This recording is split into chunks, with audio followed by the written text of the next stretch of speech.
Саңа жыллағы ақсыя, ұғылытчу ұратылақ әді. Саңа тұтулар жияға квартираны, бірігіні соқ ұратылақ төлібірге ұларға тиетейін. Бастықы төлібір кәмәйе үрбе бірігінтан сағаладар.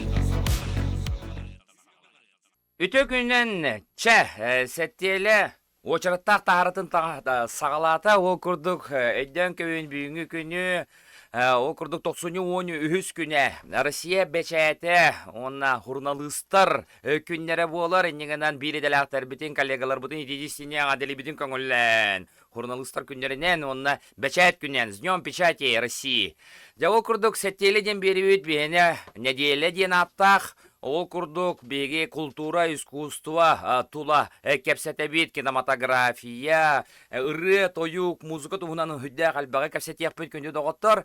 Негенан беге бұға қолбонулар бұтын әйге үлі күнігер, сәттелі, бейрі, леккел, үл, төдділ, бәхіл. Ола бәтер пәйтнісіға дері күніз 1 частан 2 часқа дері күтчабыта істеқатынсәп. Бүгін боланы беге Кең берini көрөбөт 1 жастан кеһе 5ке бар 6га жері ухатык быт. О көрдүк элбе кытачлар, редактордар каленулелектер. Быһы колбонулар бар болуктар. Беге бәчәт жетигер күнүс 3 жаска тиеммет жабы журналисттар хоюстарын тарьер сыллагы наградаларын о көрдүк көмүс бөрүө. Онда көмүс микрофон ден аттак жабы журналист табарыстарга бир үдүкү награда лауреаттар ким болбуттарын Онны тутатына білияппет, оннықтан білеме тиерінен кейінгі тәкәпшет яқпет. Ол кемге күні доғыттыр. Манны бір студиявытығар Александр Лукин кәлін олыруға көне үксе кейіне тұхынан кәпсет еға.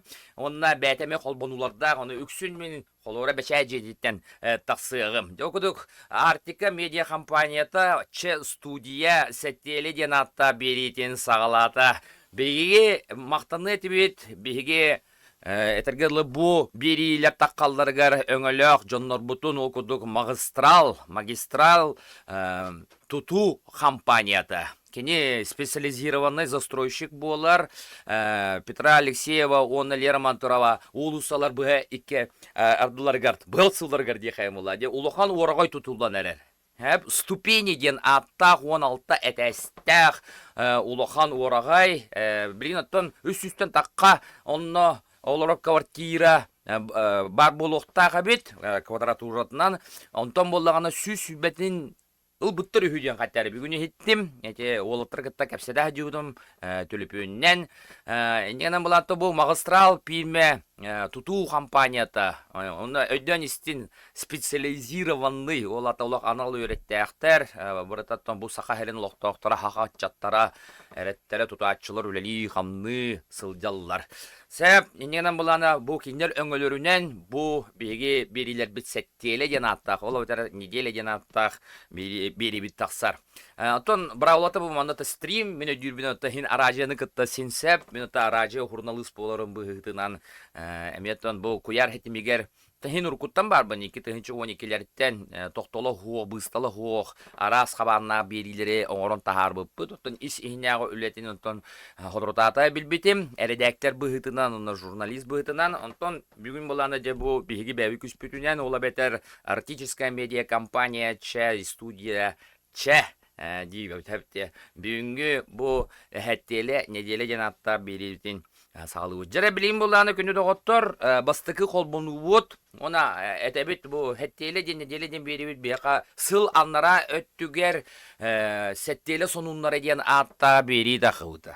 Дүр болықта қытте. 32 тахары болбыта мана редактордарынан Борис Гоголев, Фанасий Гуринов Арчылан, мен Иван Тарасов әрелерелек, онна әсі бір кистелен монтажор бұт үлелеспете, олата төт кехи үлетінехи көрөретегет, бұл сәттелі хонунлара хотыру таққыға. Бұл манна бейгі партнердары көрді хүджа бұт, кейрен бейгі хотыру манна адрестар бұт интақықтары, оны бей рекламны интеграциялары аған кірдіктан ұғыюктары, бейгі бәует манна әттелі бітер ұғыюкчан тойығы дейіне қаяндағаны ылық бұтын сәп. Ненен партнер болу құдын сәп. Беге артыка медиа компания тығыр. Жәрі білген болағана Институт гуманитарных исследований и проблем малочисленных народов Севера, Соран. Ол аты гуманитарный институт, гуманитарный чинчер институт, оны қотығы народтар кығылғаларын Юридер институт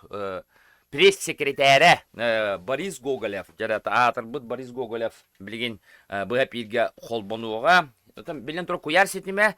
Негенен баланы манна это былы эттаккана Сибэс кырдык быстан енылын сәп, оны та биха беремебе түддә қалбақ, гынама та би часы хигет биһиги Борис Гоголев вакытта капсетет япыт оннан манны гыжыпыт келле. Әпте окудук Евгений Прокопьев. Добрый день, Евгений Прокопьев. Ага.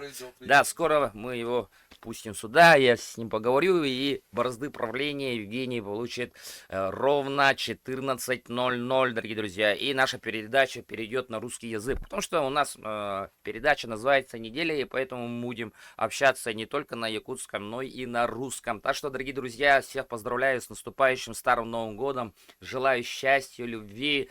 И, как говорят у нас в Якутии, если зимы, то с крепчайшими морозами, если лето, то с проливными дождями, а если любви, то только вечной. 14 часов ровно. Евгений Прокопьев. Говорят, у Евгения есть гость. Мы обязательно узнаем через несколько минут. Диалог, ну чего ластым болбата.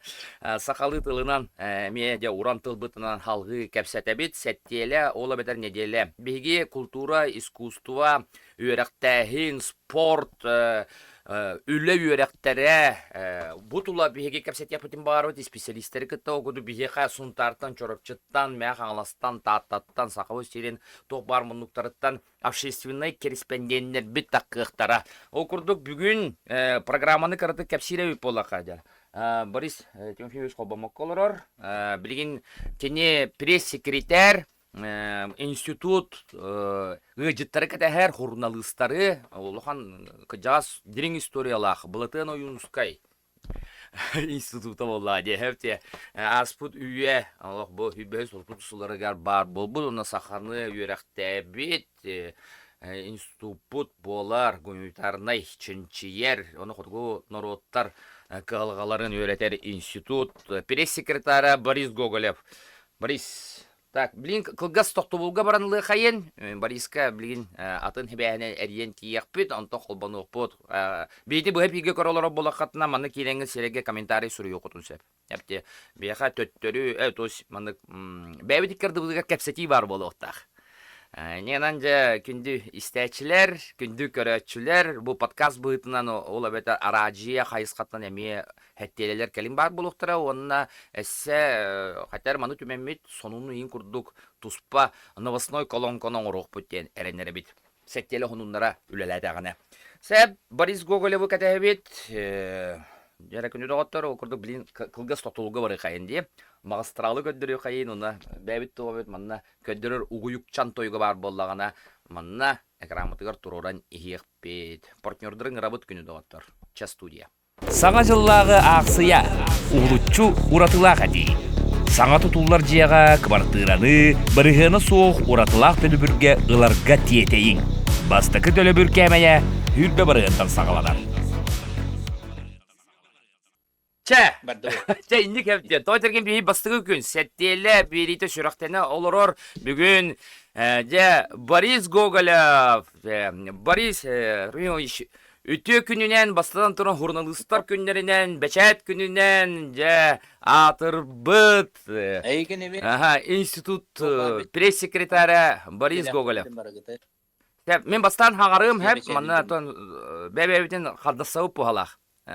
Борис, istağın da megen? İsten. Bastan men sağaram bütüm, tılı bereyim, ondan yan sağar hep. Toytergen bu bir teyçitten olaran kapsit olar oğut. Күнді көрәшілер бұл бірге көролар болақатына бұл үлі процесін әме көролар оғыт. Үшей өтті. Бұл маны бұрытын бірге келін оңыран берек бет, отчуғана ола жинақ құдық болуға. Сәп бірге стриминг олар өт олата құяр сетімін көлуе бет. Бүгінде окурдық гуманитарный чинчиер институт пресс-секретары атта қолла журналист бірге ойбыт, онына хеттелі хонунларын шеф-редакторы. Борис Гоголев. Жатылы яқа беребін.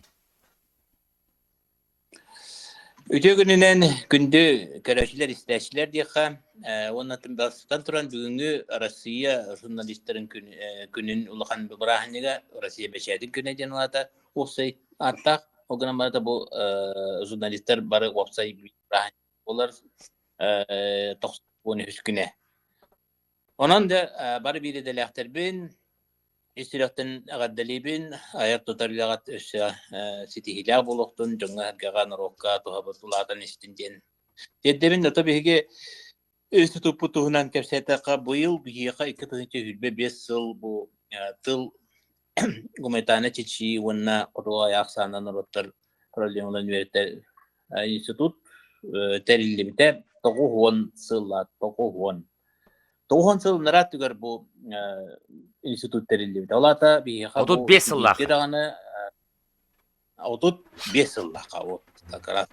Otut 5 yıllıqa Sibirge dağını bas dağını bastokadan bastaka bir lahan kırcağız Çinçiyer nauşne terillimde buların. Hanan körün bu institutu revolüsyoner qolar wancan bırıhanı kıybat saha üyerek tağara bar bollağına Hı hı. 35 yılga hep institut yer kurduk dahan alacanlar yöne taksıbıtlar dedi. Bu institutu kögolen teribite ona bastıkı direkterinden ülelebite bara hoga ikkere hıl ülelen halbıta Platon nesibis oyunskay. Anlık bastık direktir. Taka narotun çuku ola filolog bastıkı uçuanay политической общественной деятель bedon. Biga samay taka narota tutken tutar ola kini bu 35 yıllığa teribite kögolen turan bir yaman institut bar bulakta sakayırgerden onna bastıkı direkterinden ülelebite. Onta bara hoga 2 yıl bolama kinini kaybettiler. Ennek istoriyalar bit biga Anlık. terillibik güne tühün epitin kudu tühünçü 35 yıl balağının 18 güne.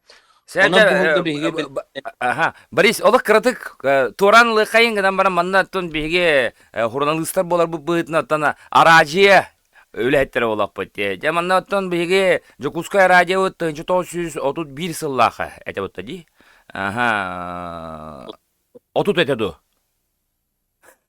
Çabılsından erde teterillinnaga diye da sağarar Jokuskay diyen pozurnoyundan sağalır. Ja etergen otu bu literatурный institut бар болар гәреметтен bu радио тула араха сака херен лохта охторун кутта кәпсәппиттер чугдар быттар болон сәп болага ди. Bu маннык ден institut терилленер сурячылар хоюстаргар беги хурячылар бу кигдилер генде. То тигри не ja. Onu bilgin bola bihgi institut barata 10 addellah onu kinlerden atanalar, sınırlar bağlar, onu laboratoriyalar. O institut ülete kayıskata bekkiyen okuduk tılı literaturunu öğreter, folkloru öğreter. Mana tuğ parulahan sahahiren basta koşurnaydara tılı öttünüger folkloru öttülüler. Baraman öllülen aslında. Ana bolan historini öğreten körüqqa historia haydıtıgar bu artistkay sivilizasiya sakayrigar teniyiten tuhunan eme iti abastakı manna horuyurlar öğrettiler. Hebilginden ol jarıktanan barakurallar ede.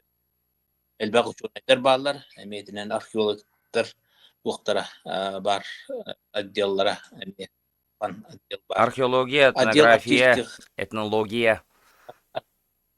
Да, артистские исследования, денег артистские чинчилер, киннер, дембар, лаборатория археология, теппи курдук. Ана тылы улаханнык иңаттаган үйрәти социолингвистика өттүнен даганы тыл өрсөтүнөн ана торен туспа үрдө улахан отдел бар. Тагатла туспа бар. Нахал багыта үле барар. Этен барда хадбак булай. Abja Boris. Aha.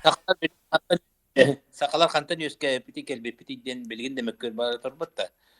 Bu emi o etnogeniz saka kantan yüzke evden tuyun mecerikten Allah olur. Eti kurduk elbak bet. Kelbe göster bütün sakalı narote enimi tutuhu ol etnografiya. Çok barbar taten girer yaka. Boris, jere bege olan institut historiyatın, onda bu kayıskaların tuhunan ton bu kıhın, ona sas, ton injiritek pit, kepsetek pitten erellek pit, То терген буланы эн манна бәйен бәягынан кәләнгін студияттан ытықтақын, ыжыттаргын ағылықтақын бытта де. Хәттеле редактора ытачытағын, оны тағынан буланы сәттеле сонунларын шеф-редакторан. 32 берейін оңырын тағар бұп бұд. Ече, хәттеле онунлары кірдік тоқтан ылықайын, онына бұл берей біт, олық кірі қалан тұрар, хотыруттан өбе қачыта көхіндер әрі бейге үлебеден онына хонунлар бұтын берек бет. Мен жа, эти 32 берей тұқары, тұқ ойға ғана ағал бекені, яны кірдік үлләхен әрі. Деп, биремеби тара бет кылгас быгылак. Онан маннык тенетен институт өнөтүмүктен этаката берген директорунан историческая наука доктора Сардани Ильична Баякова ден үлеге хиджар. Вонатен бүтүн курдук бет элбах саңа кескиллях учунайдар баллар. Онан тон онна былыргы ухтека бүтүн опуттах тух чичияшилер эми элбахтар. Аны тимүктәти бит аны Settele sonunun tuğunan eter bulakam. John herge bu takkan settele onuna takkan bar bütün dentere gabiter onunla belirlerin direğine tuğtarın orduk kolor onu kepsevekke kılgastı tuğ Barın kepsen onunla barın kolder onunla kartın kata ona karşı katan dediğin kaygıları da ondan bu gelin bu sayını odun kemigerden kentten diye tutun opuskan ken baran gelen bilin pakat tohta hajar ama biri John herge sengaritinden ettileden atnan takta bolanna takta o hetteli honunda bu hetteli hekiriye vallahi batta Boris bu manda bu men kepsem baramın holura hetteli olata nedela bidde kanıgar künge iki üstte ködürüka hep vallahi o kaytattan koyar hetmer halar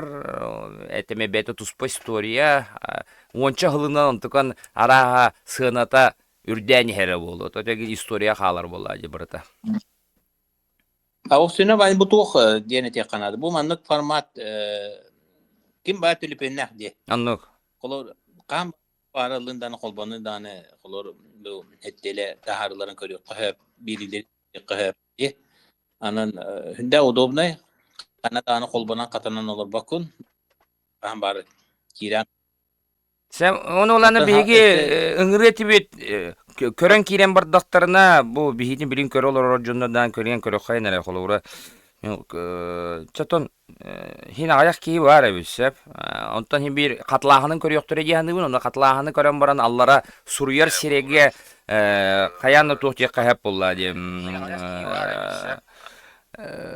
ben hanalargın onna körülergin ıytılargın ıytı kahep bolla diye suruyar tutatına diye bilin yer Totin? Nöroteknoloji giden eser ola atınlık sayıdan bari oldu. O hayır ha biller. Onu bir manna sıyavaya killere ni hekbet. Me manna kolora bu ekranga burada temperatura to burada kaçta turun bağıramın. Atın informasiya mi ona bilgi medya hakayır medya kampanyalar elbette. Killer kitta partner bulak putna killer informasiyaları manna alları taharık putun sebep olur. Teşekkür duk. Begi saydığını kıtta tenge varıqtaq bud. Saydığını kıda tuhanıqtaq bud olaq butugar. Totergen bulanıp bir şerde общество var bolun demet kıhallar jan bolaq bud. Törüp bütter. Kolor bu Trujillo'yş ehe bolar. Batta men bulana uluqanıl ağa bahalıga bu. Yine ton begi hüdda şüdük olur oqputun barı bilden turan bile hüdda ıraqan kemler turallar gana baran сырдык сонуннар хаяндан адалар. Ол это позитивные новости. Позитивные новости. Бу ортодой дуга буланы бурта хатары караңа күстердәк хонуннарны хал бәбиттеринен хатары ки олорон багарар кига хырдыкка жулугар кига хөддәк гараган болду. Etinde bile bebinde. Jere. Ben ite urudur kuta sonunlarga hunnu gulilan keldim sülbe hatta bu ınbıkas kalı aracet ölilan keldim sonunları bakta kiptebdim takıbıtım ona ite kolur kanara bahar bol buta kanara sömülüyor sulu buta kim ki öyle kırbanı buta ite tuğkadan isten ki hem bara ki tuğkada yürübet sonunlara Anlık. olursa tuğara var ya bollan ince ondan atındık hep de. Ki kolubur oluktan verilen evetler bu manlık gımıtları ve titinlik gımıtları manlık ule hekki bağlı bu kolubur buğulan septen. Sonun var bu olukta.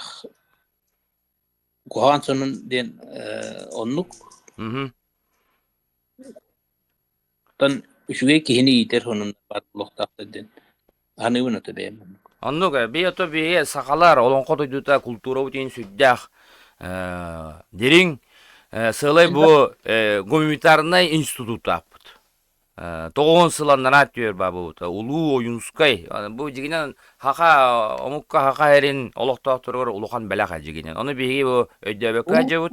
Оннатон үддүк өрөктөктөрүн албакпит. Бие холора мен альма матерым Саха художественный университета болар. Он тупуттан кен туттабын.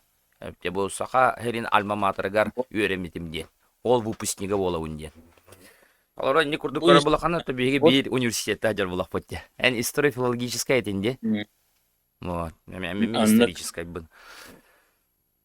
Olur bu sehem buluttan insan oluk saka çönederin üyeleri var da uruk evinden hurulluğutları var da karalladı. Artık. На şöyle. İti lokan sığınalar bay. Табар исәче түгел коллегалар гына гаделе. Билин бик көрөктөрө. Олак катеһа жер коллегалар бу деме баллар. De gündü doğutlar gün biri delekter bit ese tögele hegine büyüngü Rusya beçetin günden üstürekten agada buluktun. Da şeydik temsiliyaktık behige olur be külün kelim yadagan diğeri anlattı ki Respublika otura tabarıyla kamsa okuda. Anlattın. Onu göre algı baradı. Aydan istinler sana teknolojiyalar uluqa kilen istinler. Onna büyüngü rahaniginan tügül. Борис биги кие биестерге жери барбы манна но туара институту життар ду кемяргалдактерине бисеммит эссе холбоно хаджапытын сеп. Бар манна логатын ытачолор о. Бар Саша Лукин, бар мен бар болум көрөк бүтсеп. Тахпыт таны тон пока терәһем вопростар кылалыктыр шүдик. Тон өдөнөр. Билин кахан келен ахаллары билеп болла ди. Билин элбе хурналыс, бу нене ил түмәнгә көсүһү болла, барбытлыстыбы жетегер. Мөгүн булан күнүс 3 часка 5 жетегер же награда туттырыда болар ди. Мен онда барары жабын. Лауреаттар көрөрү кепсете. Отчон она көстер ба тута. Көдөр юкпут. Көдөр юкпут тутатна оннаттан кыжык бу үшөй бае наградалар көмүс бүрү, көмүс микрофон. Батта. Де. Сеп. Кимне бастың болдулар. Борис Гоголев. Хорошо. Сеттеле. Көсөккө. Сеп көрөчүлөр, күндүстәчилер сеттеле. Бастыкы колбонутун көрдөбүт окурдук. Гуманитарный чинчиер институт пресс-секретары Борис Гоголев. Жара хүббетті ұстыта радио өлелебіт. Сонуннар редактордара білген олық петнестәқ доғынас көлелі ғыджар. Окурдук жа бұл улу институт под пресс-секретары болар ден бұл чест бачот. Иненен беге хәттелі, оны хәттелі хонуннара ден бері бит қаянданы бариға соқ, өлелі қықпыт соқ. Қатар хаңдым да, чо болды. Оса Борис Гоголев хо бейда болу апыт. Билин, кылгас тоқты бол, онтан де Евгений Прокопьевы катты қыраты көпсетек бит, онтан де саңа часка көктенебейт, бейхі ғажыттақ бит, на жөйдік манда де бейхі ғажыппыт редактор бит, хурналыс, телеведущий, шоумен, продюсер, киноартист, дедек мұнан аты сыспатын болу, хүдді әлбақ әмет ұспа проекттарда, көрілерді, мен кене берилерге әдер хүджамын әлбақта сылжыбыттым, тамада да бұғытынан, ұрығыт да бұғытынан, ұтачы бұғытынан, бүйін ота қатары кастен көріyorum. Арадияға мен оларан кастәтчі. Мен осынан кәлінке кәмінге олағана че ағуыны сылада музыканы европейская диско дейін атыр бұд қайысқаны наға сөбілер болдым. Оны әтәлдер, әнді, ойман, рок кейлер. Оны бол батақ. Мен қолы бұра бір самы сөбілер қайысқан болар хоровое искусство. Отеген мен хор салиға әтім, о хорын кені, негенен бұланы кәлін полифонияны, әлбәк қоласқа ылланыр ырылары, истербин сөбүлүр болдум хеп. Онда келим булана эссе хамы жиктите бар бутта же таңара ырыата. Ол ата харалы да. Тоғры мен хараллары келин бу бидде Этерге таңара жети егер кийле хаджаммын, көрө хаджаммын, ота историк боллам. Нена каянна кийлен билияқтақпын, көріяқтақпын, қаннык иконалар, қанны янан тураллары егін ден. О, хаджана боланы же хор ырытын истебит, это хор дем болады, сыға ола, литургия, оны та ана харал. Мен оны истем барамын, наха сөбіләбітім, то терген боланы, наха үрдіккі полифониянын ылылар, хаттары архитектурата дағаны бұл таңара жетин ihe үйәттен, этергірлі анялар ылыларын күрдік, олас үйәттен құтылда жүріскен истем барамын, наха сөбіләбітім. Менен боланы бұл хоровой искусство ден бір үрдіккі искусстволарға кейлебіттен, бұйылғы бұл ағадай дүнді көмескәйтчілер сыллары білдірілі бітінен ансамбловась, он хоровой искусствоны бейге әлбақты көрек бүт. Бұл манна бейге студия өтер қаяндағаны сақа әрін хордарын, председателін, храмистыдары кітті ансамбл халаятчыларын кітті. Онна ансамбл хор ырыларын тустарынан кәпсәт еқпет, ырытығықпет, онаттан интерерги бола қатына онна әтергіл сақалы лаббатчы олар одыра уғынлық инжирителі бет сәхіннер істе қатын бары бола қатына сәттеледен беріне көрін бұғы әпирге, оттан уғылыбытын да кәлін алаңғы көрі қотын сәп бола. Бейге төтігі қаларынан бұғаталамы деген бұртын ғаттықпыт, онна де қаз биді ұтачы бәйті тұс тұғынан арас қайысқаларға кәпсияға қолуыры бейіға юрист сөбеті. Олата советы юриста, отдельная передача. Хахалы научилы тақыға, манна адвокат Наталья Барбақтырова бәйтін авторска беретін манна кәләні тақтақ, адвокат, юрист, товарыстары ағалан манна жәкәпсәтияға, онна бейге ұраты өттен, бұл елебетегер тұта сылджар қара хекілі олата төліпен, хаңа неманан тейчиттен кәпсет яқпет. Аспыққа беге Москваны кітті кәпсеті әжіппет, Сингапуру кітті кәпсеті сылжіппет. Беге әссе Москваны кітті кәпсет яқты яқпет. Ол күрдік болағана саха айымнетін білетін ұчы тылға көйеғым. Мы будем разговаривать в скором времени с заслуженным артистом России, одним из лучших голосов вообще по направлению художественное чтение, да, или моноспектакль. Это, конечно же, Сергей Чонышвили, заслуженный артист. Я с Сергеем уже работаю. У нас совместная работа была. Автор наш местный Александр Амбросьев Сайлыко. Уала на переводе Алексея Амбросьева Семунду. Арма. История волка. Вот представьте, вот, полностью роман прочитал сам Чонышвили. Сергей Чунашвили. Это, по идее, литературное событие не только нашей республики, но и всего Восточной Сибири, Дальнего Востока, потому что литературу, якутскую, классическую литературу очень любят читать не только у нас в республике. Переводы, как Иван Гоголев «Черный стерх». Я однажды ехал в поезде и разговаривал с дорожником, одним таким начальником среднего звена, который, оказывается, любит читать. Ну, что делать там? Вот, ты дорожник, работаешь, вахтовая система, и вечерами ты читаешь книги. И вот он, оказывается, с детства читал, и якутские произведения, то есть якутская литература, он еще с детства с библиотеки брал книги и читал. И он говорил, что вообще является классиком и самым таким большим автором в литературной форме это Иван Гоголев Кандыл. И роман, состоящий из 3 частей «Черный стерх». Вот человек, который живет в городе Уссурийск, да, и работает в дорожной сфере, любит читать произведения наших авторов. Так что язык литературы — это международный язык. И мы это должны понимать четко.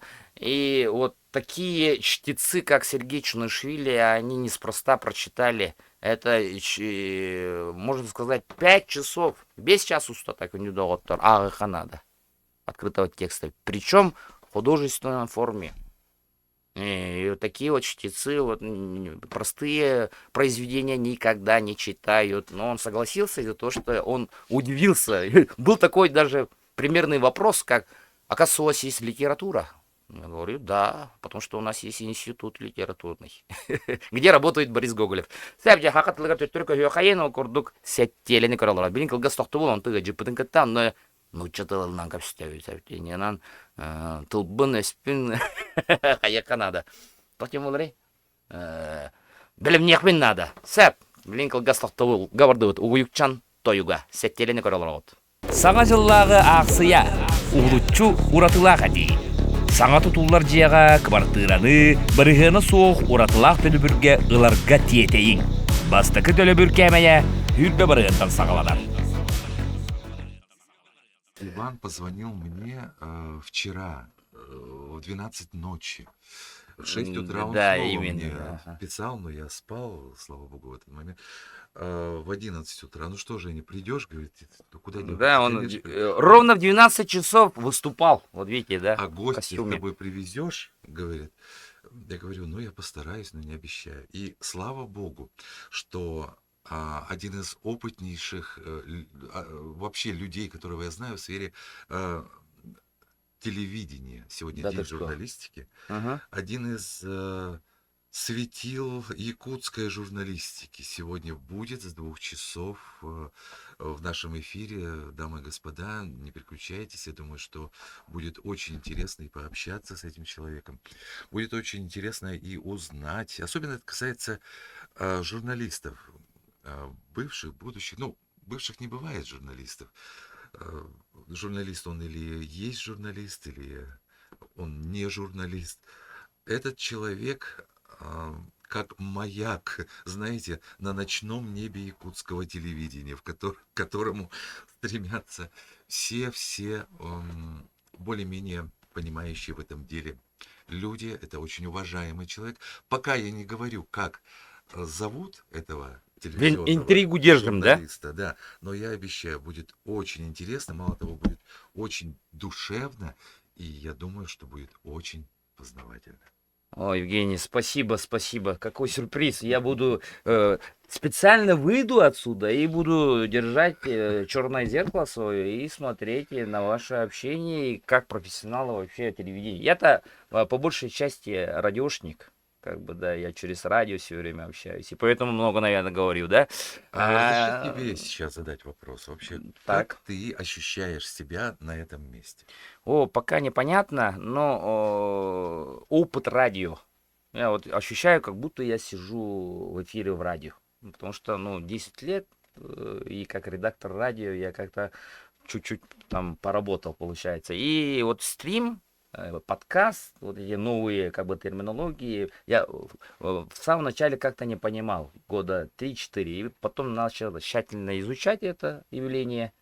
Ну, я и пришел к такому мнению, что если соединить телевидение, радио, какие-то скетчи, юмор, и самое главное, все должно быть как-то интеллектуальнее. Как люди в старину разговаривали. Давай начнем с того, что Так. ты мне об этом уже говоришь уже 3-й месяц подряд. А что делать? Это как программа, чтобы убедить моих коллег. Иван всячески завлекает Да. меня вот сюда, вот спустя 3 месяца.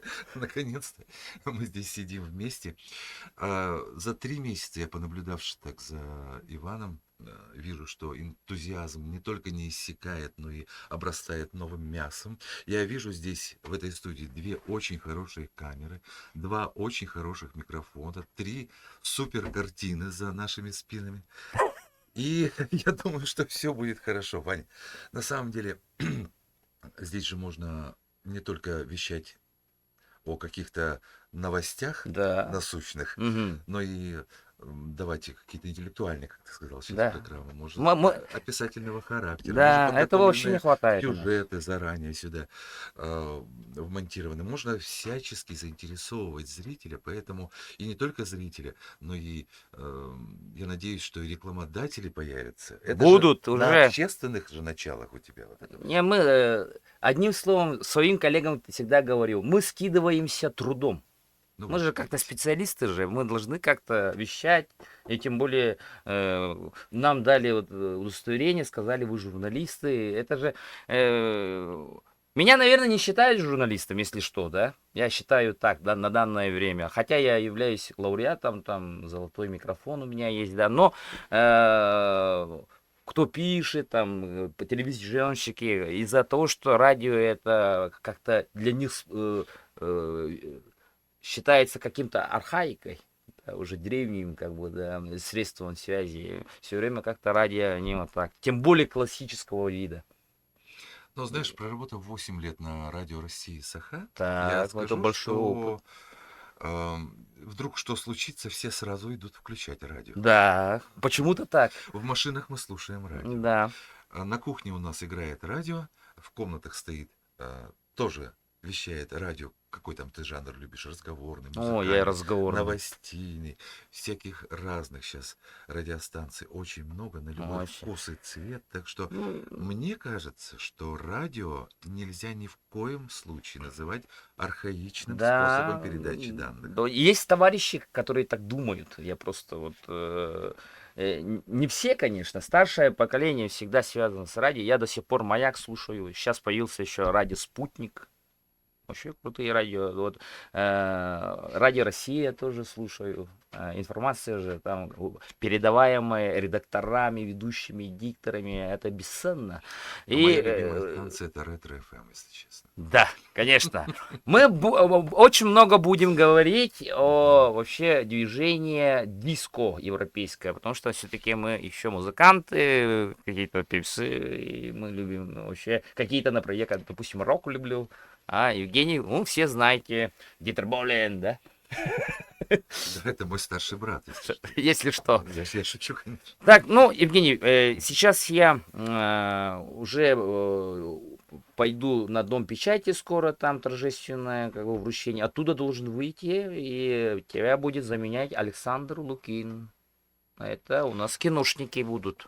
Ну что, я чувствую, сегодня будет очень напряженный, Да. интересный день, насыщенный эфир. Так что не переключайтесь или время от времени хотя бы подключайтесь. Будет очень интересно. Не, Евгений, вот здесь у нас должна быть именно музыкальная отбивка своя, авторская. Ну, Какую всё, музыку, будет ну, я понимаю, но какой фон, примерные биты будут у тебя во время эфира? Какие захочет зритель. Посмотрим. Зритель, то есть мы работаем ради эфира, Естественно, получается, да? конечно. Значит, мы работаем ради наших слушателей, телезрителей. В интернете как называется там? Есть ли Как обратиться? какая-то обратная связь здесь? Должна быть, потому Слушатели, что зрители, да, вот где могут написать? Озвучь это, телеграм-канал, телеграм, вот уже идет у нас Сага и Либет, голос как будто замедлили.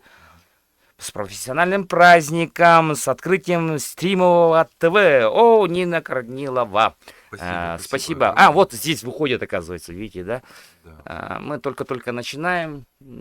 Да, Евгений, я был не согласен и был удивлен, да? В одном форуме сказали, что журналисты, они никогда не смогут овладеть интернетом. Что блогеры, они будут... Ну, смотря кто это сказал. Да. Ты посмотрел, кто это сказал? Ну, Наверняка это не журналисты, не профессионал. я так Потому что думаю. сейчас идет такое мощное освоение интернет-пространства, товарищи, именно журналистами. Да. И вот вы этому свидетели вот сейчас. Так что я думаю, что за интернетом будущее он будет более продвинутый, более скоростным, более качественным Да. со временем. И мы без интернета не сможем обходиться уже потом в будущем. И искусственный интеллект меня удивил, кстати. Сейчас изучаешь? Это совсем отдельная тема для отдельного разговора, искусственный интеллект. Вот, так что прогресс, она никогда не остановится, а мы должны обуздать. Да? Правильно? Обязательно. Обязательно. Ну что, Иван, давай до встречи, заканчивай свой эфир, потом в 2 часа присоединюсь я со своим гостем, многообещанным. Сәбдері меха камераты қаяқадыр меманы түміктемеді. Бұл камераны көрәбін, да? Ортотын көрәбін. Сәбдері күнеді отыр, манан сәттелі, бұл частаға түміктенне, мен отын бүйінгі официально стрим ТВ де хәбі бүттесі. Сәттелі, неделя. Сақалы бұл бастықы түйімеға түміктенне, білейін 2 түйімеға бұрытын де бұл студияны Бу көрөн турар халын тастах, угулар терелleri, бу микропионнери, билен тура билен звук путун енкартык настройкаланых пыт, тыс путун успутун, дябырта Евгений Прокопьевка, журналист, диалог профессионалга да беги берек пет бу студияны 5 час устата, гыджытын кытта капсатияга. Мен билен сүрдүм, айнани хемменду или то үскө бар булуктар булын сылай час бар, негенен бери аңарын каяндаганы көрүөгүм, истиегим. Ча, этеңе болун. Саңа жыллағы ақсыя, уғлуччу уратылақ әді. Саңа тұтулар жияға квартираны, бірігіні соқ уратылақ төлібірге ыларға тиетейін. Бастықы төлібір кәмәйе үрбе бірігінтан сағаладар. Ну что ж, дорогие друзья, все, кто присоединится к нам в эти минуты, мы приветствуем всех со студии Че. Новое слово в сфере якутской журналистики, новое направление, и я считаю, что за ним будущее. Кстати, всех журналистов, всех причастных поздравляю с профессиональным праздником, с Днем журналиста. Желаю острого пера, желаю актуальных передач, выпусков, статей, новостей и так далее. Профессия журналиста, она всегда была, остается и будет самой нужной, самой актуальной. Ведь только благодаря трудам журналистам мы с вами остаемся в курсе всех новостей в мировой политике, в республиканской, все, что творится в стране, узнаем. Так что всех журналистов с профессиональным праздником, дай Бог вам счастья, любви, удачи, здоровья, профессионального стремления, вдохновения вам, вашим семьям, чтобы все было благополучно. И в начале года, конечно же, пожелания на целый год, чтобы все было у нас хорошо. Ну, о своем госте, которого мы представили с Иваном Тарасовым, где-то минут 15-20 назад я скажу так, что это человек, который один из немногих, наверное, в нашей республике, или почти единственный, который внесен в энциклопедию «Лучшие журналисты 19-20 веков в России». Это автор телевизионных проектов «Достояние республики», «Живые голоса войны», «Звезды Победы» и многих-многих других. Это лауреат международных, российских, государственных премий в области журналистики. Это заслуженный журналист Республики Саха-Якутия. Я рад представить, у нас в гостях Фена Юрьевна Пластинина. Добрый день, Фена Юрьевна. Здравствуй, Женя. Как настроение у вас в этот праздничный день? Великолепно. С праздником вас тоже. Не успел праздник начаться, а мы с тобой вот опять новую высоту берем, да? Если честно, я скажу, что Фене Юрьевне я позвонил 1,5 часа назад. И мы, журналисты, народ такой, что готовы на любой кипиш, в любое время дня и ночи. Фену Юрьевну мне удалось уговорить на этот эфир за 3,5 минуты. Фена Юрьевна, спасибо огромное, что вы у нас сейчас в студии. Ну, о ваших заслугах и регалиях я уже сказал. Таких, наверное, нет ни у кого или есть Ой, у нет, кого-то еще? Женя, я не одна внесена в энциклопедию. Там нас с десяток человек. С Якутии? Да, с Якутии именно. Кто еще? Наташа Шестакова, Вадим Ганкевич. Ваш супруг. Это так, на будущее. Мы будем еще говорить. Так что мы не одни, и это приятно. Знаешь, греет так душу, что Это десяток достойно. якутских журналистов внесены именно в российскую журналистскую энциклопедию. Фена Юрьевна, такой вопрос. Когда вы поняли, что журналистика – это ваше призвание? Ой, Женя! Я чувствую, вы сразу окунулись так на несколько десятков лет назад. Так, Тот ну, момент. не подчеркивая, значит, цифру, Мгм. скажу, что очень давно, да? Но начиналось-то все не с журналистики. Поскольку я мечтала стать переводчиком, и все мои силы были брошены на изучение и покорение английского языка. В школе мной восторгались.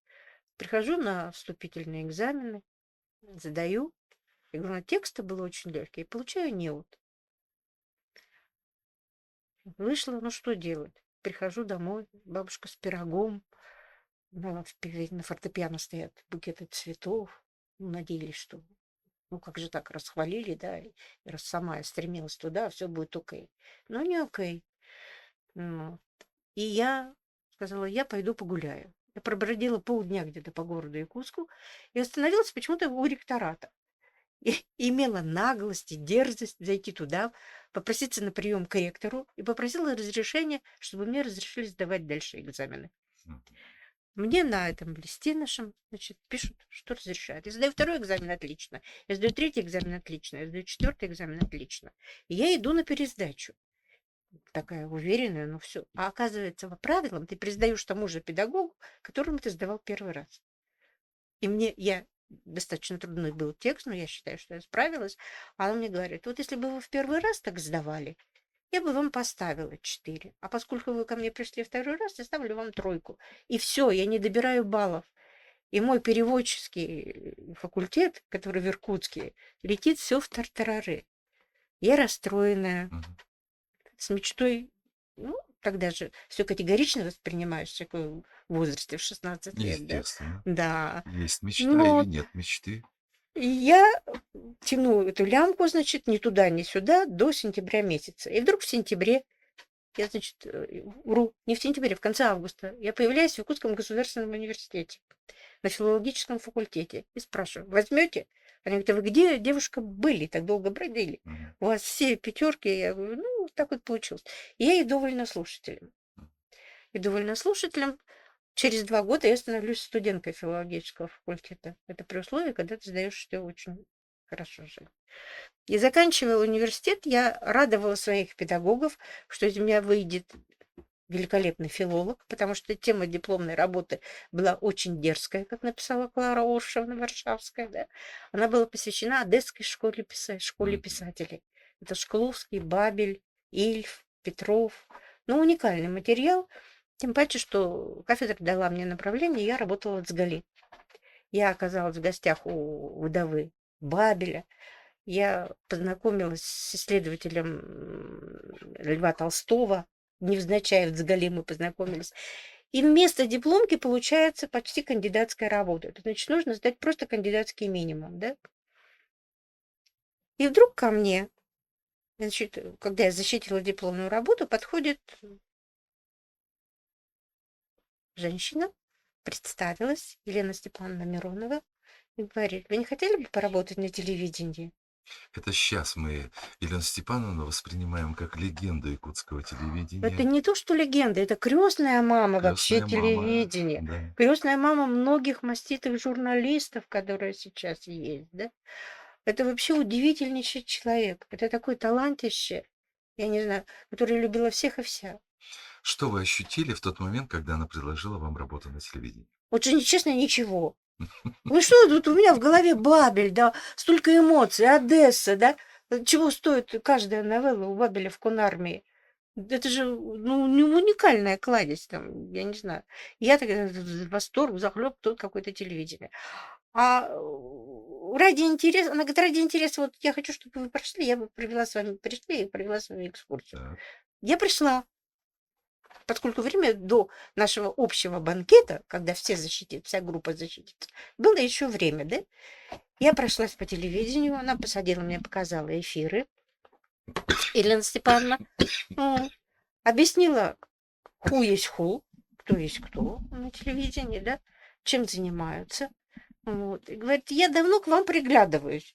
Я смотрю уже на нее, как на Штирлица. Я говорю, каким это образом, Елена Степановна? Она говорит, я хожу на все твои концерты, которые ты ведешь, на все КВНы, в которых ты участвуешь. Вы участвовали в самодеятельности в свое время, да? Ну, жизнь была студенческая, она, господи, она же не только в учебе, да? То есть она довольно То обширная. есть И давно спорт, вас и...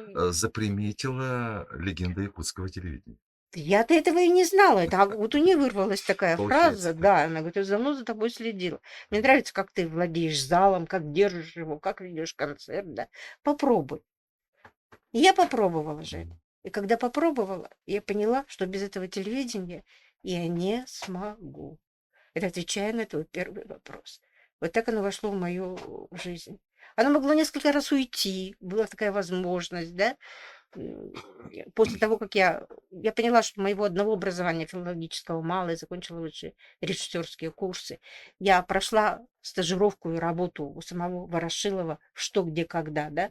Потом я решила себя проверить, когда мы заканчивали, и государственные экзамены были, и дипломная работа, да, я решила, что я не полечу домой делать дипломную работу, потому что, какие-то поблажки мне помогут, дома оно легче, да.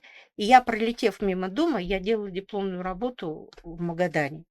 Я вернулась, и эта вся программа прошла «Служу Советскому Союзу», тогда такая передача была, да. И мне предложили работать в программе «Время». Все идеально складывалось. Но вот эта вот неуемная сила притягательная якутского телевидения, Мгм. она сыграла свою роль, да. Где бы ни было, то дома, мне казалось все время, дома лучше, дома лучше. Я все время возвращалась в Якутск. Вы сказали, притягательная сила якутского телевидения. Мы с вами работали даже в одном кабинете в свое время Да, на столы друг якутском. напротив друга Друг стояли. на друга столы стояли, И чаи смотрели, гоняли вместе, чаи и гоняли. болтали вместе. Да, было такое хорошее, очень яркое, производительное такое вот время. Скажите, пожалуйста, чем отличалось якутское телевидение того времени, когда вы только начали там работать? В чем были его отличия, в чем была его притягательность? Притягательность, наверное, была, она трактовалась самим временем. Вот говорят, у каждого времени должен стоять современник, да? И мы в этом времени тоже должны были участвовать. Не только показывать героев того времени, да, но и самому присутствовать в этом, давать какую-то оценку, гласную, негласную, да. Вне времени творить невозможно. И поэтому поневоле равнялся, вот самое высокое, наверное, то, что даже планку я себе в жизни поставила, я равнялась на своих героев. А это, с одной стороны, если честно, это плохо. Это все время ты высь, высь, высь, высь. И когда случаются какие-то... А жизнь же не гладкая Мгм. асфальтная дорога, там и ямы, и колдобины бывают, да? И вот этих моментов в нашей творческой работе бывает предостаточно. И вот тогда, пожалуй, я считаю, мы умели и хотели, чтобы работа была достойной, и мы с честью выходили из всех этих ситуаций. То есть мы гораздо раньше времени тогда взрослели. Мы не были долго детьми. Чем отличается от сегодняшней поры. Пришел он, да, вот даже сталкиваясь с ребятами журфака, я для себя сделала вывод, что, получив диплом журналиста, газетчика, радиошника или телевизионника, пусть, независимо от места, где он будет работать, они по-настоящему становятся журналистами только через 5 лет. Ну, конечно, Пока не обкатаются от и проработав до, какое-то проработают, время. да. Мгм. И вот этот срок у них гораздо больше пребывания в профессии, до профессии, у них гораздо больше, чем у нас он был. То есть мы быстрее становились взрослыми. Нам не на кого было надеяться, да. Вот. А сейчас в подспорье техника. То есть время настолько стало мощным, ты можешь стать волшебником, и тебе эту возможность предоставляет вся технологическая цепочка, которая имеется, да. Все что угодно, хоть вверх ногами, хоть с ушами, хоть без ушей, на голове, невероятные трюки. И часто бывает так, что когда человек не может слепить свой материал, да, он прибегает к этим трюкам. Вот у нас опять этого же не было, Женя, понимаешь, да? То Ну, есть сейчас, трюкачество естественно, сейчас какие гораздо технологии Да, сейчас, да, да, я и не в осуждении, ни в Мгм. коем разе. Но когда смотришь порой программы, понимаешь, ага, вот тут был ляп, и поэтому спецэффект использован. Ага, вот тут был ляп, и вот это вот Но это ваш сделано, да. стаж телевизионщика, Ну, стаж я думаю, журналиста. просто житейская мудрость, наверное, житейская мудрость. Но вы А же профессиональными глазами потом, видишь, смотрите. Женя, школа еще разная. Почему, да? У нас не было записи, у нас был прямой эфир. Вы все И вот время выходили насколько, в да, прямом эфире. насколько ты был подготовлен, и это в Мгм. эфире сразу было видно, готов ты или не готов. То есть у меня монтажа нет. Я напомню, дорогие наши зрители, что у нас в гостях заслуженный журналист Республики Саха, лауреат госпремии в области журналистики, лауреат международных российских премий в области журналистики, автор проектов достояния республики, «Живые голоса войны», «Звезды Победы». Человек, который внесен в энциклопедию лучшие журналисты 19-20 веков в Российской империи, чуть не сказал, Фена Юрьевна Пластинина. Мы сейчас удаляемся на короткую рекламу. Не переключайтесь, далее мы продолжим. Саңа жыллағы ақсыя, ұғылытчу ұратылақ әдей. Саңа тұтулар жияға квартираны, бірігіні соқ ұратылақ төлібірге ұларға тиетейін. Бастықы төлібір кәмәйе үрбе бірігінтан сағаладар. Ну что ж, дорогие друзья, мы продолжаем. И у нас в гостях, я напомню, Фена Юрьевна Пластинина, чей телевизионный журналистский стаж превышает... Полтинник. Полтинник. Полтинник. Так нескромно сказали. Ну вот мы и раскрыли тайну. Сколько лет вы в телевизионной журналистике, Фена Юрьевна. Наверняка за вот эти полвека происходило многое.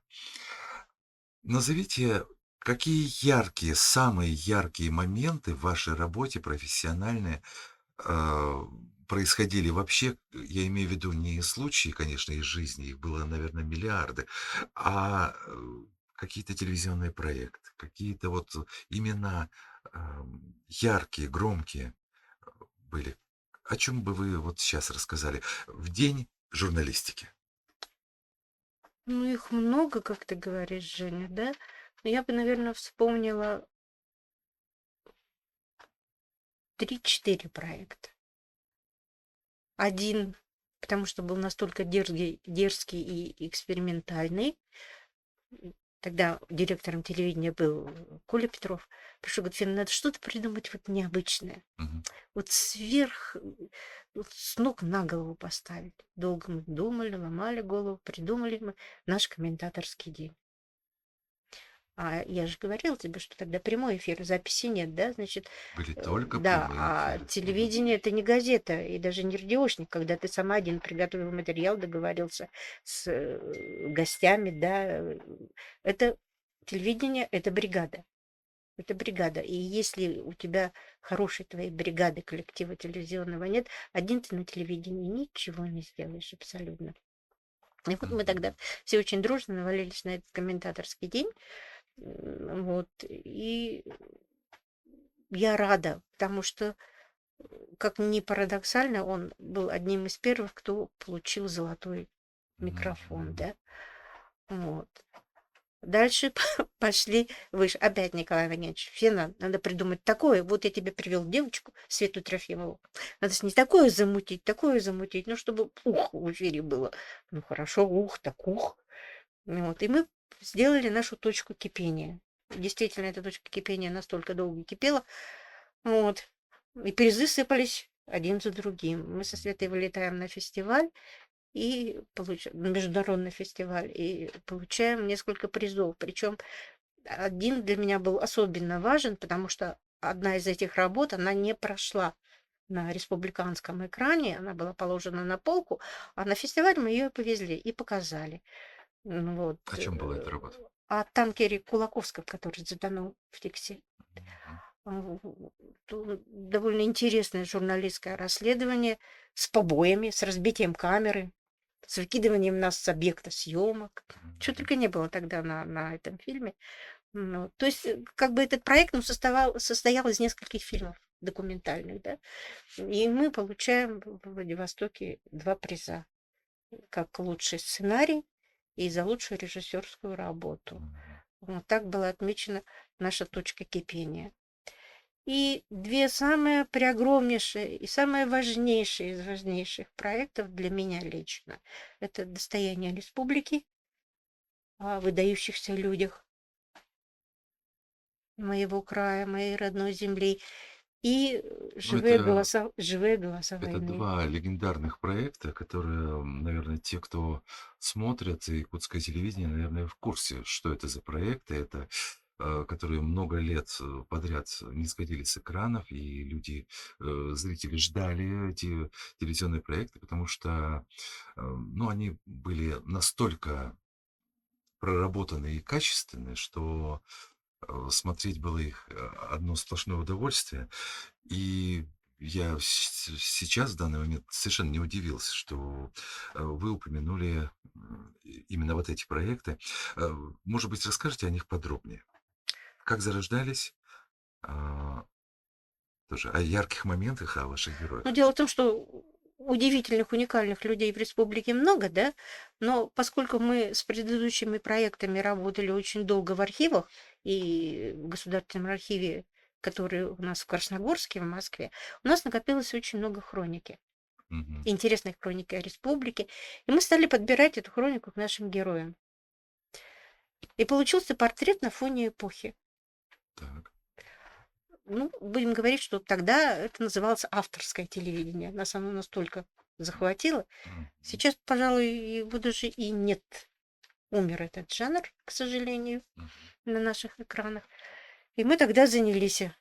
Это первой работой вышла работа об академике Володе Ларионове, затем об Институте вечной мерзлоты и Мельникове, его директоре.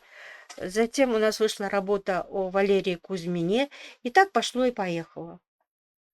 То есть фильм за фильмом они выходили, мы работали довольно в жестких условиях, где-то по полгода над каждым фильмом. И долго, кропотливо. Ну, знаете, было очень интересно. Сколько Вся группа жила этим сериалом. Вот, и когда я приняла решение закончить уже его, да, ребята, конечно, были очень огорчены, потому что хроники еще оставалось очень и очень много. Можно было еще много лет тащить этот проект. Сколько лет он выходил в эфире? Так, сейчас скажу, 5 5 лет. лет он шел, да, 5 лет Мгм. этот проект шел. Какие награды получил?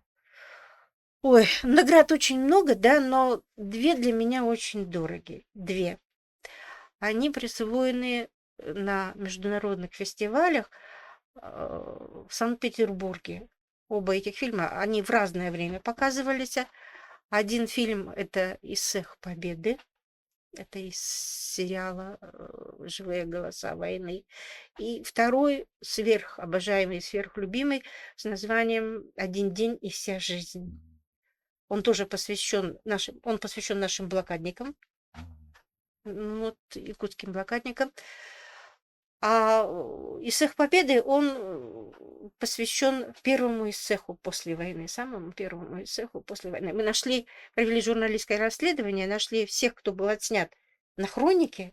Слава богу, они были живы и здоровы в полном здравии. Вам повезло. И они с хроники переходят на сегодняшний день. То есть вот они там ленточку повязывают, и тут же она на Иссехе, опять Иссех, и на Иссехе рассказывает, да, как и что. И так каждый из героев.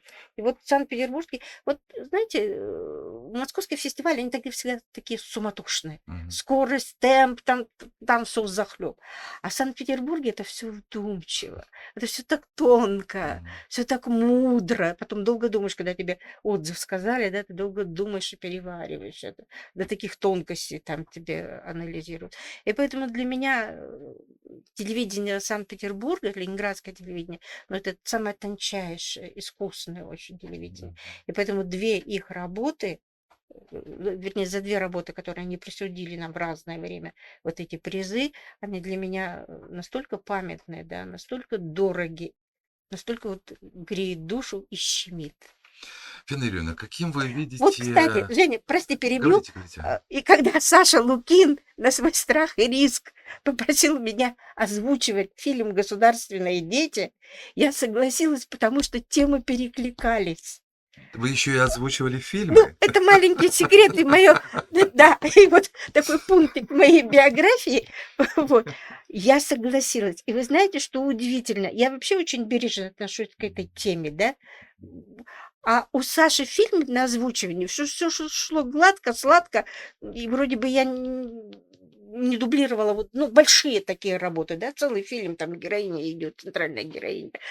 И я у Саши начинаю рыдать, понимаете, на озвучке. Вот настолько этот кусок фильма был эмоциональнее и сильнее меня, он меня задавил. Да вы И что? вся группа замолчала, и долго ждала, да, пока у меня вот это вот всхлипывание все пройдет, Мгм. и мы начали дальше вот озвучку. Настолько вот эта вот тема войны, особенно ленинградская блокадная, да, Мгм. ну, удивительно. И вот Саша на этом меня подловил, если бы М. не это, не знаю, озвучивала бы я эту работу, не озвучивала. Ну, так вот получилось. Кстати, по секрету сказать, забегая немножко вперед, на несколько часов, минут даже вперед, что Александр Лукин тоже скоро появится здесь на экране, поэтому а, не переключайтесь, будет далее очень интересно. Ну, с Феной Юрьевной мы еще о многом не поговорили, сейчас поговорим обязательно. Я напомню, Фена Юрьевна Пластинина– это тот человек из немногих якутских журналистов, который вошел в книгу «Лучшие журналисты России 19-20 веков». Автор многих телевизионных проектов,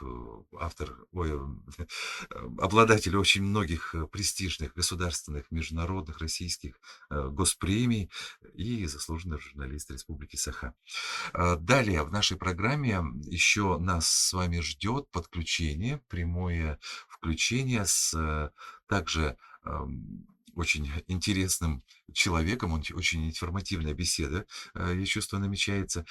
Фена Юрьевна, вот вы многое рассказывали о прошлом якутского телевидения, какие передачи были, какие телепроекты выходили. Каким вы видите будущее якутского телевидения? Ну, наверное, более какой-то фантастической. Даже, наверное, такой, какой я и не представляю. Это в отношении картинки. Это во мне режь, говорит, да? Что касается... Режиссер. Да. Вот. А что касается сути самой программы, да, телевизионной, она как была, она должна оставаться. Она должна быть гражданской по теме, да. Она должна быть христианской. Она должна быть, в конце концов, пушкинской. Понимаешь, о чем я говорю, да? То есть содержание телевидения с годами не меняется, это заповедь. Это заповедь. А вот форма, да, она даже, наверное, такая, какой я представить не могу. Она, ну, сверх-пупер, супер-мупер, но я не знаю, какая. Ну, мы сейчас даже видим телеведущих, созданных искусственным интеллектом в эфире Да, уже это, якутского да, это телевидения. уже появилось. Да. Мы видим вот эти вот телевизионные передачи, которые остаются и будут еще оставаться классикой. Это и новости, и репортажи, и телевизионные проекты.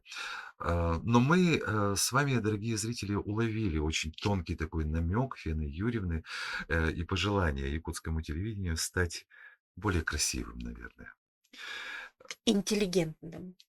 интеллигентным, Интеллигентным. более информационно насыщенным, эмоционально насыщенным, да? Ну, эмоций ему хватает, но смотря какие эмоции. Вот Мгм. поэтому я говорю, их нужно немножко причесать, пригладить. Потому что на Расскажите, телевидении фактически, я всегда говорю, нельзя, оно очень маленькое. А все, что можно, это гораздо больше. И поэтому вот этим большим надо пользоваться.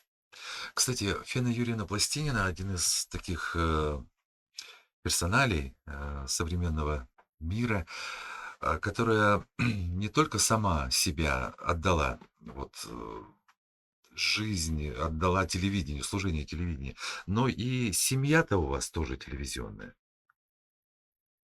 Давайте расскажем. Ты имеешь в виду Вадима, да? Ну, естественно, Вадим Ганкевич– это один из опытнейших телевизионных операторов в республике, который снимает, наверное, все, да? От новостей до художественных фильмов. Ну, диапазон работы достаточно велик, но я всегда ценю в Вадиме художественного творца. Хотя документалистика сейчас, вот она стала довольно очень интересной, да. Если раньше я говорила, документалистики столько много белых пятен, то сейчас вот эти белые пятна заполняются довольно интересными работами. В каком смысле? документалистика с художественными моментами, с художественным аспектом. Это настолько переплетение, это чудеснейшее. Это вот как гладью вышивает красиво, один тон в другой переходит, один тон в другой переходит. Казалось бы, несочетаемое с несочетаемым, да? А оно вот так славно ложится. Это что-то, это вообще новое явление в документалистике. И оно довольно интересное, очень яркое и делает работу более совершенной. Ну, я не знаю, то есть в художественном плане она становится более мощной по воздействию. Она становится более мощной. Так вот, в Вадиме я ценю творца. Тут именно он в моих работах создал такую картинку, да, от которой я в восторге. Для меня вообще, независимо от того, в моей жизни было 3 редактора, с которыми я работала, 3 оператора, с которыми я работала вот за 50 лет, да. Всего лишь 3. Да, всего лишь 3. Вот. И последний этап, который самый мощный, да, самый мудрый, вот в этом этапе мы как раз работали совместно с Вадимом Анатольевичем. И многое, что там сделано, то есть вот настолько, не знаю, как это хорошо или это плохо, да, когда человек все 24 часа все время говорит о работе. То есть если где-то что-то люди говорят на разные абсолютно темы, то у нас большей частью это было о наших работах. Вот тут последний период нашей работы над достоянием и над живыми голоса войны и звезды победы, это с утра до вечера 24 часа это только о работе. Вы не Может уставали? быть, я его заела, да. Все Ой, время говорить о не, работе. он иногда, я сейчас понимаю, что иногда на меня смотрел с грустью, да, это самое, и предлагал, давай мы поедем на выставку, давай мы посмотрим премьеру фильма. И но по дороге я все равно умудрялась говорить о работе. Но для меня вот формула железная в жизни, что оператор – это бог. Это бог, да. Любой оператор. Для меня Валера Дегтярев был богом, для меня Слава Бочковский был тоже величайшим богом. Потому что если Бочковский никогда никому не доверял монтаж своей кинопленки, своих сюжетов, Слава вмонтировал только сам. И когда он предложил мне неожиданно сделать его сюжет, честное слово, у меня немножко даже руки так задрожали, потому что сам Бочковский попросил Властенина сделать сюжет. А когда Слава доверил мне свой фильм, вызвал меня в Читу и сказал, вот я ухожу в очередное плавание, а тебе весь набор вот кадров. Делай разбивку, выстраивай, находи диктора на озвучку, подбирай музыку. Это был какой-то кошмар. Я не знаю, в каком страшном сне я тогда пребывала. И Слава ушел в очередное плавание на яхте. А я осталась с этим материалом и с монтажницей. Но когда мы закончили работу, я шла по Чите, это была ночь. Шел такой сильный ливень, я сняла обувь, и я шла под этим ливнем, но счастливее меня, наверное, на свете не было человека, что все я сделала, а главное, вроде бы, по моим понятиям, я сделала так, как хотел Слава Бочковский, да, может быть, где-то я и свое поставила, вот, и у меня было чувство окрыленности, что я справилась с этой работой. Поэтому я говорю, вот союз оператора и режиссера, чем ближе друг к другу, тем оно лучше. Яркий пример – это ваша семья. Вот, и поэтому, конечно, честно говоря, наверное, своими работами я заездила Вадима. Я заездила, потому что не давала совершенно отдыха, никакого пространства. Это было все время пребывание в наших работах. А я нашла это. А если мы вот это? А если мы... Я предлагала невероятные ситуации, и он совсем соглашался. Потому что тогда же не было... Вот мы снимали эпизод, посвященный перегону самолетов наших, да, с Аляски. И надо было, чтобы Наташа оказалась в этом истребке, который на постаменте у нас стоит. Ну как ее? А Наташа еще высоты побаивается. Ну не закинешь же ее туда, с парашютом тоже не спустишь, да? Многоуважаемую Наталью Ивановну, каким образом? Так благо к нам помощники, оказывается, столько народу смотрело наш сериал, и я обратилась, они дали нам погрузчик, и на этом погрузчике сделали такие стенды и зацепили ремнями Вадима, чтобы можно было погрузчиком его поднимать, да? А Наташу подъемным краном, представляешь, да, ее туда, в этот самолет поставили. Потом, когда в Санкт-Петербурге спросили, а она кто? профессиональный, говорит, скалолаз или... Я говорю, нет, там мой редактор, Наташа, что такого? Это самое. И вот, представляешь, это одновременно Наташа там стоит, Вадима, значит, а Люлька же еще это на погрузчике, она и качается, да, а он с камерой, и плечо должно быть железное. Я всегда говорю своим операторам, чтобы плечо было железное, носите женщину на плече. Тогда будет вот такая картинка будет у режиссера. Поэтому, то есть я все время загоняла его в какие-то необычайные... Но я подготавливала, Женя. Вот как раз дома я говорила, ты знаешь, я вот придумала такое, вот ты как, не против, да? Ну, представь, если бы я, ничего не говоря, сказала, вот, закрепляйте его и поднимайте, да? И вот таких ситуаций просто в нашей жизни было очень много, когда я ставила в неудобоваримое, казалось мне это, но Вадим с честью выходил из этих ситуаций. Сколько лет вы вместе? 35 лет. О, это уже какая-то Столько не живут. какая-то сапфировая или какая-то свадьба Столько не намечается у живут. вас. Не, ну почему? Живут и Да я процветают. Я вот, да, вот смотрю. смею, Жень. А, Ну и переиначивая свой вопрос, который я задавал несколько минут назад, еще раз его задам, только по-другому. Счастливая ли ваша семья? Ну, я вообще считаю счастливый человек, потому что любимая работа, любимая семья, любимый супруг, любимый сын, любимые внуки, любимая невестка. Ну, что можно считать? Вообще же жизнь удалась. Это я к тому, что не только вот ваша пара увлечена вот такой работой. Я лично знаю несколько таких семей, и которые в союзе не только в брачном, но и в профессиональном. Ам, Вот какой совет вы можете дать тем людям, которые вот кажется им, что с утра до ночи говорят о работе. Ой, наверное, так не надо. Может быть, мечется там от одного другому. Жень, ну заповеди у каждого свои, и приходят они по мере того, как ты взрослеешь, что ты там корректируешь, не корректируешь, да. Ну, наверное, в первую очередь, самое первое, нужно, если ты любишь человека, то и уважай дело, которым он занимается, да. Это самое главное. И второе– это терпение. Вот и все. Какой совет вы могли бы дать молодым журналистам, которые сейчас в профессии? Ух, Только начинают свой путь. даже тут призадумалась, Жень, ты меня.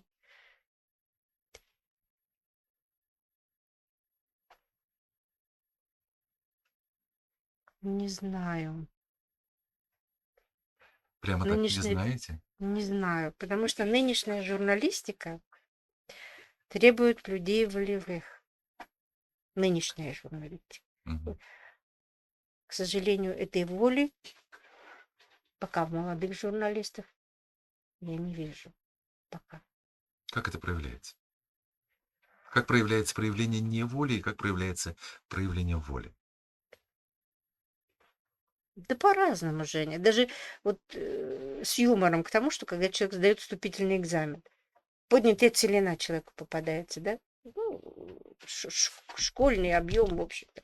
И человек так красочно все рассказывает, актерские данные великолепные у него, да? Ну, как журналисты вроде смотрятся, телевизионы, в кадр вписывается, смотришь, да. Ну, там, и убили Нагульного из-за угла камнем. Спрашиваю, долго били? Долго, отвечает. То есть вот я имею в виду вот этой воли, ее не хватает не осилить то, что тебе предлагают, воли сознаться в том, что ты не знаешь, а это значит говорить о том, что твоя собственная точка зрения, она пока нулевая. И ты считаешь, что это вот проходящее всё. Это все проходящее. А из этого всего и складывается. Твоя профессия, ты Не сам, да? только, не только ты сам. Да, Мгм. в первую очередь ты сам. Какой ты, такая профессия. Вот и все. Это, дорогие друзья, слова того человека, который всю жизнь отдал служению журналистики, телевизионной журналистики, якутской телевизионной журналистики. Напомню, у нас в гостях Фена Юрьевна Пластинина. Фена Юрьевна, э, я знаю, вы не часто соглашаетесь на прямые эфиры, на телевизионной передаче в качестве гостя. Почему согласились сегодня? Жень, не знаю, ну тебе трудно вот отказать, честное слово. Это что-то... Один твой взгляд, не надо говорить много слов, понимаешь? А потом, Женя, я так влюблена в твой голос. Это же для меня... Я всегда говорю, хотите спасти работу, приглашайте Женю читать. Поэтому, Женя, это Спасибо личное большое. отношение просто к тебе. Спасибо огромное. Дорогие друзья, впереди нас ждет подключение, прямое подключение тоже с интересным человеком. Я чувствую, беседа будет очень информативной. И, кстати, вот у меня на WhatsApp пришло несколько вопросов. Как задать гостю вопрос? Через что? Через какой мессенджер мы это делаем? Канал подсказывает Че Студио в Телеграме. Либо есть номер на экране, вы можете позвонить. Номер есть у нас на экране, да? Заходите в Телеграм, ищите канал Че Студио и под ссылкой эфира задавайте свои вопросы. Я вижу тут пока 4 комментария. Поздравляют нас с профессиональным праздником наша коллега Нина Корнилова. Ваша коллега, это режиссер тоже. Наша с тобой общая. Да, Жень. ну вы как режиссеры друг друга знаете Спасибо, Нин. и понимаете. Есть небольшое замечание по поводу качества звука, видимо, связано с работой интернета, с потоком интернета, видимо, да, у человека. Вот, поэтому те, кто хочет поздравить, передать привет или задать какой-то вопрос, пишите вот в этих комментариях. Ну, а мы продолжаем разговор с Феной Юрьевной Пластининой. Это тот человек, который один из немногих журналистов, которая внесена в энциклопедию, в российскую энциклопедию «Лучшие журналисты 19-20 веков» в России. И для нас большая честь, для меня в том числе, это мой первый тоже эфир вот в этой вещательной студии. Для меня тоже большая честь, Фина Юрьевна, что вы согласились сегодня так любезно поучаствовать вот в нашем эфире, ответить на вот эти вопросы. А вопросы я еще буду задавать. Фина Юрьевна, прогресс в техническом плане, он менялся из года в год, из десятилетия в десятилетие за годы вашей работы. Расскажите, на что снимали в то время, когда вы только начинали, вы сказали, это было полвека назад. Кинопленка. На что записывали звук и где монтировали? Когда я пришла, мы работали, у нас большой штат очень был кинооператоров. Ой, это обожаемые люди. Прежде чем войти к ним в кинооператорскую, 20 раз вытирали ноги и заходили к ним. Лихие ребята были. Снимать умели очень здорово. Это просто уникально, то, что они творили и делали с кинокамерами. Один понтовитый Слава Бочковский, чего стоил, Володя Карант, Валера Дегтярев. И вот эта пленка, значит, с кинооператором, господи, так она тебе еще на передачу выдавалась лимитированно. Это сейчас снимай все на пленку, а тогда тебе вот на минуту дали, и думаешь, ага, вот на этом объекте столько-то снимать буду, вот на этом столько-то, на этом столько-то буду, да? Вот. Появлялись, мы ждали, пока пленку проявят. Там целая система была проявочная. И вот садился ты с монтажером. Или монтажница. Просто представлял монтажный лист. Подождите. Вот И монтажницу монтировали. насчет пленки Так. уточнить хотел. Я, к сожалению, не застал эти времена, когда снимали на кинопленку. Вы сказали, на минуту вам выдавалась пленка. Да. Это сейчас можно цифровую пленку стереть и заново записать, а тогда ошибиться было нельзя. невозможно. Право на дубль ты вообще ни в чем не имел права. Ни во время киносъемки, когда ты на площадку выезжал. Вот ни к прямому эфиру, когда у тебя дубля нету, права на И дубль потом отсутствует. кинокамера, это же не просто вот такая камера, которая сейчас используется на плечо и пошел пошел снимать. Там же и провода, она же очень громоздкая, вот Ну, эта кинокамера. ну, провода и у этой камеры, то, что микрофон тебе подключают, тоже провод идет и так далее. Это самое. Просто она очень тяжелая была. Очень тяжелая металлическая камера по объему. То есть плечи-то наших ребятишек, ой-ой-ой, как эта самая камера это давила. Поэтому я и говорила, то есть старики-операторы, они всегда лихо очень на площадке работали. Площадка, то есть плечо настолько твердое, как на штативе все стояло. Мгм. Это сейчас плавающая камера. Без штатива работает, на плечо поставили слабое плечо.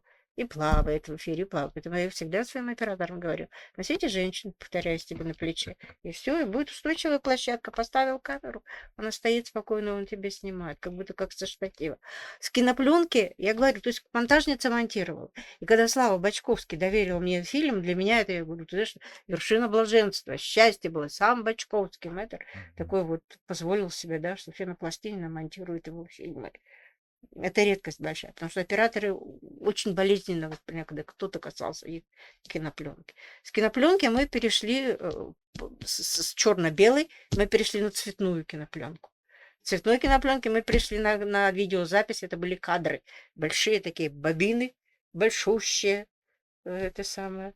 Два оператора, видеомонтажера их ставили. А как же новости, Даже без пульта, которые... подожди, даже без пульта. Они вот так вот присаживался, Ага. как гимнаст, да, одновременно оба пальца нажимал, и два аппарата шли в работу. Ну, из комичных ситуаций было вот так вот. Это сейчас думаешь, ой, как мы вообще умудрялись. Мы умудрялись четвертую камеру, которая в резерве должна быть, загонять на второй этаж. То есть мы тогда уже придумывали эти спецэффекты, которые сейчас просто заложены в технологическую цепочку. А мы тогда, представляешь, выдумывали. Вот мне надо было 4 спецэффекта позарез. И я, пользуясь вниманием и любовью начальника АСБ, аппаратно-студийного комплекса, Лёвы Песихиса, я добилась того, что Лёва придумал для меня эти 4 спецэффекта. А общий интерес у нас был один. Как-то, сидя в аппаратной, я начинаю рассказывать что-то из Бабеля. Он говорит, Феночка, вы откуда это знаете? Я ему рассказываю всю свою историю, да, как я познакомилась, с кем, как я у Удовы Пирожковой была, это самое, у Удовы Бабеля.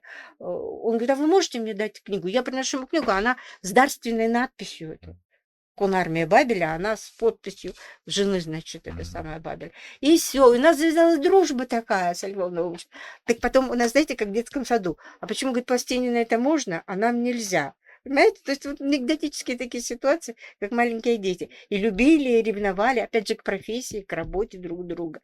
Поэтому мы тогда уже выдумывали, а сейчас просто открываешь, да, один спецэффект, второй спецэффект, хочешь, на голову поставлю, хочешь, поперек, хочешь, разрежу, да. А тогда то есть, от кадров мы шли уже к более современному там, аппаратам монтажа. Поэтому это очень длинная цепочка, и мы с интересом к этому Ну вот относились. я хотел задать вопрос такой, а как же новости, которые требуют оперативности? Ведь пленку-то нужно сначала было проявить, А вот мобильно так и работали, считанные секунды. потом ее высушить надо Так, было, да, да? да. И вот поэтому, представляешь, какая дисциплина была? Ага. То есть промедление смерти подобно. Все. Заранее сдавался материал. То есть ты сдавал сначала сценарный Ни у план. кого не было права на ошибку, начиная Нет, от нет, оператора, нет, кинооператора, нет, самого редактора, который задумывал сюжет или задумывал сюжет, программу, да. да. Там уже сразу сдавался монтажный лист. Представляешь, да? То есть в этом монтажном листе было расписано место съемки, сколько мы снимаем. По Ага. секунде. Да, по секунду. Здесь вот 30 секунд, да, на ферме я снимаю. Здесь на поле, например, с овощеводами я 20 секунд снимаю, да, и получается общая картинка-то колхозной жизни, она у меня есть. Вот так вот. А потом появился, я же говорю, синхрон. То есть герои наши заговорили. Одновременно к кинопленке шла звуковая дорожка. Отдельно такого коричневого цвета, как шоколадка она На что была. записывали звук? На на магнитофон. На бобины, на кассеты? Да. Потом все это Сводилось. синхронизировали. Из-за Сводилось. этого Ну да, ты правильно, называется синхрон. сводились, Ага. сводилось все вместе изображение, вместе со звуком. Поэтому сейчас, когда в архиве у нас вот лежит синхрон, а звуковой дорожки нету. И жаль очень, понимаешь, да? То есть видео А. есть, а звуковой дорожки нету. А то, что в архиве сохранилось вместе со звуком, это, конечно, уже уникальный архивный материал. Так, То есть герой еще и архивы, своим голосом они говорит. же оцифровываются? Ну, Или не все? Нет, сейчас оцифровывается. Ага. Ну, сейчас уже нет, потому что кино у нас снято. Это значит, нужно пойти в кинохранилище и попросить ребят оцифровать весь этот материал. Там, наверное, Кинохранилище. столько уникального хранится, Ой, да? да до моря всего. Там столько можно. Ну, представь, сколько лет телевидению и все. Но большей частью это немая кинопленка. Большей частью это немая. Немая Да, кинопленка. да, немая кинопленка. То есть Ага. звука очень мало, по минимуму сохраняется. Ну, хорошо. С кинопленкой закончили в каком году? В каком году перешли да- на магнитные носители уже? Ой, боюсь тебе соврать. Ну, это 80-е, наверное, были. Так, в 90-х мы работали уже на видеокамерах Betacam. Мгм.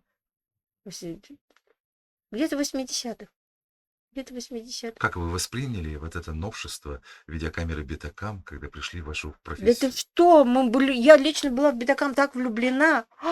Ты думаешь, тоже роскошно жили? Вот, во-первых, видеокамеру не давали в руки оператору. Так. С нами выезжал видеоинженер. То есть Мгм. бригада была еще расширена на одного человека. На месте съемки видеоинженер доставал из кофра камеру и вручал ее торжественно оператору. Оператор работал.